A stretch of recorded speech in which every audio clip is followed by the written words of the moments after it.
ଆଜି ବି ମନେ ପଡ଼େ ସେଇ ପିଲାବେଳ କଥା। ମୁଁ ସେତେବେଳେ ବହୁତ ଛୋଟ ଥିଲି। ଜେଜେଙ୍କ ହାତ ଧରି ବଜାର ଯାଇଥିଲି। ଜେଜେ ଗୋଟେ ଦୋକାନରେ ପାନ କିଣୁଥିଲେ।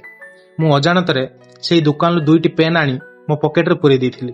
ଘରକୁ ଫେରିବା ପରେ ଯେତେବେଳେ ମୁଁ ମୋ ଜେଜେଙ୍କୁ ଗର୍ବରେ କହିଲି, ଜେଜେ ଦେଖ, ମୁଁ ମାଗଣାରେ 2ଟା ପେନ୍ ନେଇ ଆସିଛି, ସେତେବେଳେ ମୋ ଜେଜେ ମୋତେ ଗାଳି କଲେନି, ବରଂ ପୁଣି ଥରେ ମୋତେ ସେ ଦୋକାନକୁ ଡାକି ନେଇ ଯାଇଥିଲେ।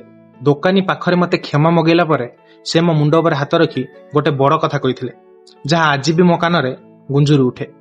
ସେ କହିଥିଲେ, ନିଜେ ଠକିଯିବୁ ପଛେ କେବେ କାହାକୁ ଠକେଇବୁନି। ସେଦିନ ବୁଝିପାରିନଥିଲି, କିନ୍ତୁ ଆଜି ମୁଁ ଜାଣୁଛି ସେଇ ପଦକ କଥାର ମୂଲ୍ୟ କେତେ।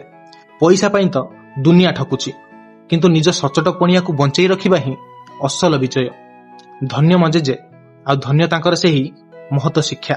ସାରା ଦୁନିଆ ତମକୁ ଠକିପାରେ, କିନ୍ତୁ ନିଜ ବିବେକ ପାଖରେ ଯେମିତି କେବେ ବି ଦୋଷୀ ନ ହୁଅ, ସେଇଟା ହିଁ ବଡ଼ କଥା।